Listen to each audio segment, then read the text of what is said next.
Hello विद्यार्थियों, आज हम परमाणु भौतिकी इस अध्याय का अध्ययन प्रारंभ करते हैं। इस अध्याय के अंतर्गत हम परमाणु संरचना, उससे संबंधित अवधारणाएं, उनसे जुड़े हुए परमाणु मॉडल और उनके गुण और दोष आदि इन चीज़ों का अध्ययन करेंगे। चलिए प्रारंभ करते हैं। सबसे पहले यह परमाणु का थॉमसन मॉडल। सर्वप्रथम थॉमसन ने प्रस्तावित किया था कि जो परमाणु होता है वो 10⁻⁻10 मीटर त्रिज्या का एक ठोस धनावेशित गोला होता है तथा यह धनावेशित गोला ऐसा होता है कि पूरा धनावेश इसके संपूर्ण आयतन पर एक समान रूप से वितरित होता है।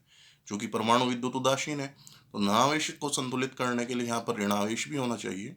तो इस कारण धनावेश को संतुलित करने के लिए पर्याप्त मात्रा में यहाँ पर ऋणावेश उपस्थित होता है और ये इस प्रकार इलेक्ट्रॉनों के रूप में व्यवस्थित होता है, जिस प्रकार तरबूज में आपके बीज या पुडिंग में आलू बुखारे आदि। ठीक है, इसको हम इस आधार पर दर्शा सकते हैं। ये पूरा आपका ठोस धनावेशित गोला धनावेश को दर्शा रहा है और ये आपके ऋणावेशित इलेक्ट्रॉन हैं जो इसमें व्यवस्थित होते हैं इस प्रकार के तरबूज में बीज। इस प्रकार परमाणु पूरी तरह से विद्युत उदासीन होता है। ठीक है, तो ये मॉडल था थॉमसन का परमाणु मॉडल।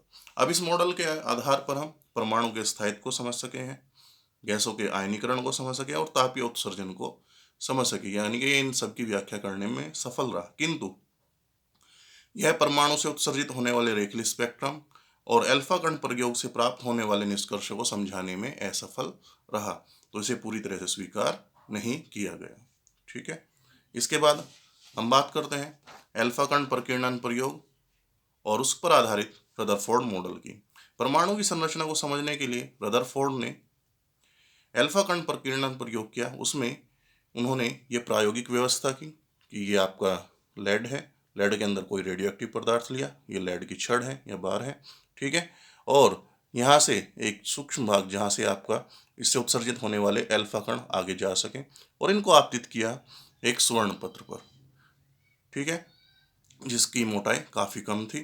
ठीक है, और इसको चारों ओर फोटोग्राफिक फिल्म से लपेटा हुआ था, क्योंकि जैसे ही हम अल्फा कण इस पर डालते हैं तो ये इससे विवर्तित होते हैं विभिन्न कोणों पर। ठीक है, उन कोणों को ज्ञात करने के लिए यहाँ पे सूक्ष्मदर्शी का उपयोग किया गया।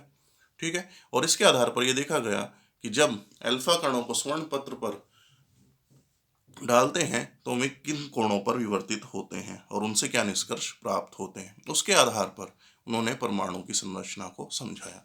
तो होता यह है कि जब स्वर्ण पत्र पर अल्फा कणों की बौछार की जाती है तो अधिकांश अल्फा कण, ठीक है, लगभग 99% के आसपास, ठीक है, ये सीधे ही पारगमित होते हैं, यानी कि इनमें कोई विचलन नहीं आता। ठीक है, उससे कम या कह लीजिए बहुत कम आपके न्यून कोणों पर प्रेक्षित होते हैं। ठीक है, और उनसे भी कम लगभग आपके मान के चलिए 8000 में से कोई एक या दो आपके 90 डिग्री से अधिक कोणों पर विक्षेपित होते हैं। और इनमें से भी कोई एक आध कण ऐसा होता है कि जो आपका नाभिक से सीधे संगठ करता है, वो इससे अपना सीधे टकराने के बाद अपने मार्ग से वापस लौट आता है, ये इस तरह से। ठीक है, तो अब इससे क्या पता चलता है? इससे ये निष्कर्ष निकाला जा सकता है या निकाला गया है कि जो नाभिक का अधिकांश भाग है वो खोखला है, क्योंकि अधिकांश तो इससे सीधे पारगमित हो जाते हैं।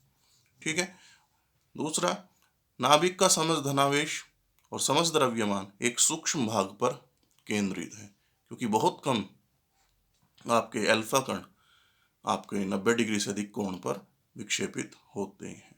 ठीक है, तो इस आकार का यहाँ पे अनुमान लगाया जाता है। तो ये है आपका अल्फा कण प्रकीर्णन प्रयोग और इसके आधार पर रदरफोर्ड ने अपना परमाणु मॉडल दिया।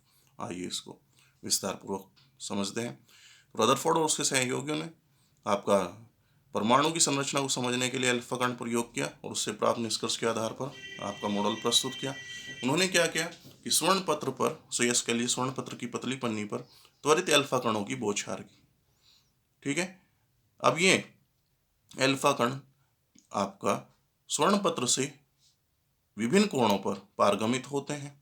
ठीक है, और इन्होंने ये ज्ञात किया कि विभिन्न कोणों पर विक्षेपित होने वाले अल्फा कणों की संख्या क्या है और किस कोण पर कितने अल्फा कण विक्षेपित हो रहे हैं। तो वो इस ग्राफ के द्वारा दर्शाया गया है। यहाँ पे कोण ले रहे हैं और यहाँ पे इनकी संख्या ले रहे हैं n थीटा। तो आप देखेंगे ग्राफ की सहायता से कि अल्प कोणों पर, ठीक है, जो विक्षेपित हैं अधिकांश तो आपके सीधे निकल जाते हैं, ठीक है।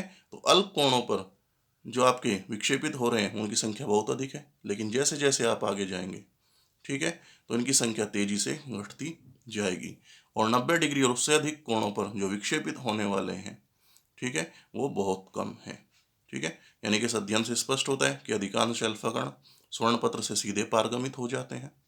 कुछ अल्फा कण लगभग 8000 में से कोई एक 90 डिग्री या उससे अधिक कोण पर विचलित होते हुए पारगमित होते हैं। और तीसरा, इनमें से भी, इन कणों में से भी बहुत कम, ठीक है, कोई अपने मार्ग पर, कोई कण अपने मार्ग पर वापस लौट आता है। अब इन सभी से या इस अध्ययन से हमें क्या स्पष्ट होता है? हमें ये स्पष्ट हो रहा है कि परमाणु का अधिकांश भाग खोखला है, क्योंकि अधिकांश अल्फा कण 99% से ज़्यादा, ठीक है, ये आपके सीधे पारगमित हो जाते हैं। परमाणु का समस्त धनावेश और समस्त द्रव्यमान परमाणु के भीतर एक अत्यंत सूक्ष्म भाग, और इस सूक्ष्म भाग का जो अनुमान लगाया गया है, यह आकार है, या हम आप कह सकते हैं आप 10⁻⁻15 मीटर होता है, पर केंद्रित है, जिसे हम क्या कहते हैं? नाभिक कहते हैं।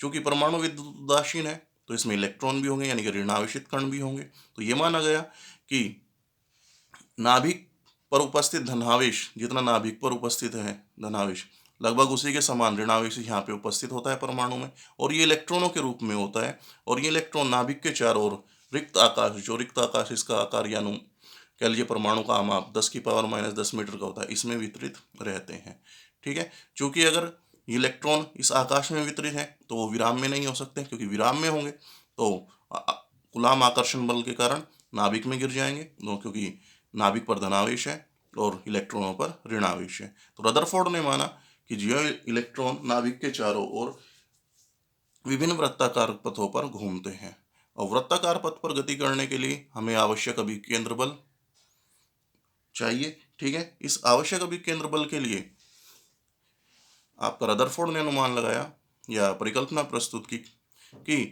इनके लिए, गति के लिए आवश्यक अभिकेंद्र बल नाभिक और इलेक्ट्रॉनों के मध्य कार्य करने वाले कूलाम आकर्षण बल से प्राप्त होता है, ठीक है। अतः यहाँ पर केवल इनके वेग की दिशा बदलती रहती है, ठीक है। तो ये मॉडल इन्होंने प्रस्तुत किया, ठीक है। इसके आधार पर आपके परमाणु की विद्युत उदासीनता और इलेक्ट्रॉन उत्सर्जन को समझाया जा चुका। तो ये था आपका रदरफोर्ड का परमाणु मॉडल। अब इस मॉडल की कमियां, पहली कमी थी परमाणु के स्थायित्व के बारे में। रदरफोर्ड ने माना था कि इलेक्ट्रॉन नाभिक के चारों ओर विभिन्न वृत्ताकार कक्षाओं में गति करते हैं, और इस गति के लिए आवश्यक अभिकेंद्र बल, ठीक है, नाभिक और इलेक्ट्रॉनों के मध्य कार्य करने वाले आकर्षण बलों से प्राप्त होता है। किंतु विद्युत चुम्बकीय सिद्धांत के अनुसार अगर हम देखें तो त्वरित आवेशित कण निरंतर ऊर्जा उत्सर्जित या कह लीजिए विकिरित करता रहता है, ठीक है। अब निरंतर ऊर्जा विकिरित होगी या उत्सर्जित होगी, इस कारण इलेक्ट्रॉनों की ऊर्जा में कमी आएगी, और उनकी त्रिज्या का जो पथ है, या कह लीजिए पथ की त्रिज्या है, वो लगातार कम होती चली जाएगी, और एक अवस्था ऐसी आएगी कि इलेक्ट्रॉन नाभिक में गिर जाएगा। तो इस कारण आपका नाभिक का स्थायित्व संकट में आ जाएगा, लेकिन ऐसा नहीं पाया जाता है। तो रदरफोर्ड मॉडल इसको समझाने में असमर्थ रहा। दूसरा, रेखीय स्पेक्ट्रम या रेखीय स्पेक्ट्रम। रदरफोर्ड के अनुसार इलेक्ट्रॉन नाभिक के चारों ओर सभी संभव कक्षाओं में घूमते हैं। इसे समस्त तापों पर जो विकिरण उत्सर्जित करना चाहिए इस कारण, ठीक है। साथ ही उत्सर्जित विकिरण में सभी प्रकार की तरंगदैर्ध्य विद्यमान होनी चाहिए। किंतु परमाणु से जो स्पेक्ट्रम प्राप्त होता है वो सतत ना होकर आपका रेखीय होता है, इसमें कुछ विशिष्ट तरंगदैर्ध्य विद्यमान होती है। अब ये रदरफोर्ड परमाणु मॉडल इसको समझाने में पूरी तरह से असमर्थ रहा है, ठीक है। तो आज के लिए इतना ही, बाकी